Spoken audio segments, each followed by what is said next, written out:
Hey, this is Ben from OpenFace Odds. I've taken a few months off recording videos, but now that I'm settled in my new home in Florida, southern Florida, I'm ready to get back on the horse.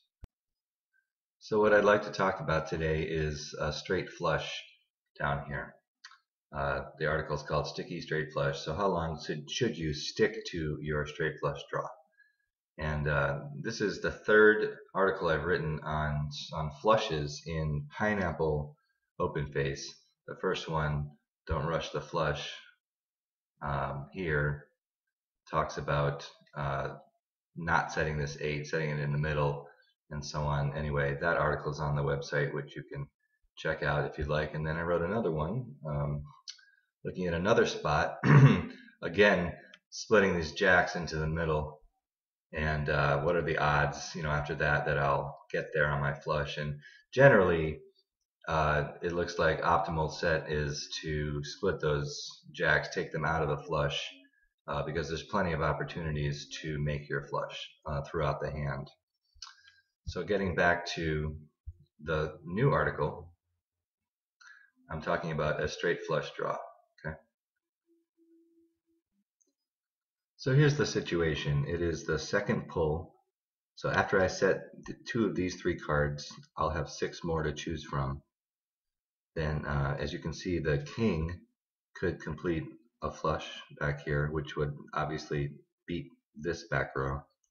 The 4 would complete the straight, which may not beat this back row. But if I deny the flush and the straight and do something else, what are my odds that I'll still catch either a flush, a straight flush, or a straight in the back? So I worked out some of the scenarios here. So here's our decision, okay? And both the king and the 4 could complete the back row, right? If we wanted it to. But let's say we didn't. Okay, so what's the probability that I'll unfoul if I do neither thing?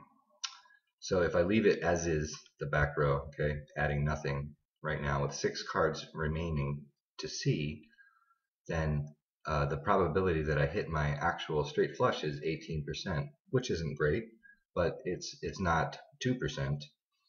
Any other club coming is a 78% probability.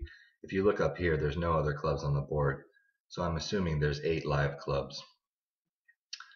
Then the 2 out other 4s probability is 33%. And then, to hit any one of those 10 outs, which is this one, or the 2 remaining 4s, okay, that probability is very high. So since my basic plan B here is to catch another club, okay, then since that's a 78% probability, I feel pretty confident moving forward, not completing anything in the back row and allowing the opportunity for the 4 of clubs or any other club or another 4 to come. So I feel fairly confident moving forward in this manner. I put the king up here so that there's some backdoor Fantasyland possibility. It's not likely, but at least that king takes the lead in that row, right? And right now, I actually have the lead in the middle row as well. This is an actual hand I played heads up against the ABC app computer. So let's look at the EV scenarios here. If I hit my straight flush, I should score 19 points, assuming, well, I know since I saw the hand play out that this guy does hit his straight back here, okay? So assuming the worst, which would be he hits the straight, then I maintain the lead here and the lead here. Then if I flush it out, then I still scoop. In any case, the straight flush would be 19 points. So if I have an 18% chance of that happening, there's my EV, right? Any other flush coming is going to give me 8 points, okay? Since I'll scoop plus the difference between the flush and the straight is 2 points. So that EV is 6.24. Then if I catch my straight, it's not that great because the opponent will have made their straight and beaten me in the back row, so I'll only win 2 out of 3. So that's not so hot. But then, the foul probability is very low. So it was a 10% chance that I'm going to foul. So if I foul and the opponent makes the straight, then they'll come away with 8 points. But since that's only a 1% probability, I'm looking at this. Okay. So since the downside of the EV scenarios is right around 0, then I'm not worried about going for it here. Okay. So then the next pull, I didn't actually put 3 cards up here, but you can see the Jack and the 10, and there was some other not important card, and certainly not a flush card and not a straight card, or I probably would set it at this point. In any case, it didn't come, so here's my hand right now. So am I in trouble is the big question. Okay. So at this point, hitting the straight flush is a 10% probability. Hitting any flush is still 58%, which on your last pull, that's really good.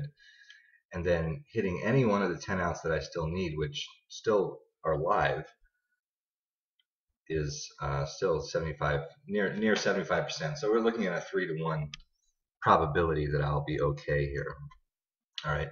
And at the time that I made the decision, which was when I had 6 cards remaining to see, the odds were 90%. So like the odds curve had dipped from the second pull to the third pull.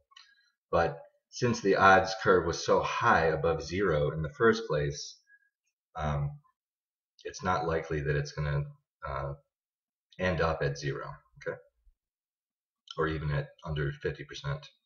So anyway, this scenario did work out. The 4 of clubs actually showed up in the last pull. So obviously I'm setting it here. And then I did score 19 points. And so for a non-Fantasyland hand, it's pretty high. And I think that the main takeaway for this hand is not that I got lucky, because yeah, I did get lucky.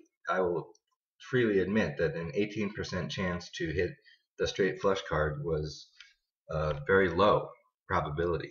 So I agree that it's lucky to get that card, but just like in Hold'em, which is my other game, you always have to be ready to maximize your luck. So sometimes in Hold'em that'll mean calling, raising to manipulate your pot odds to match your draw odds, and in this case, the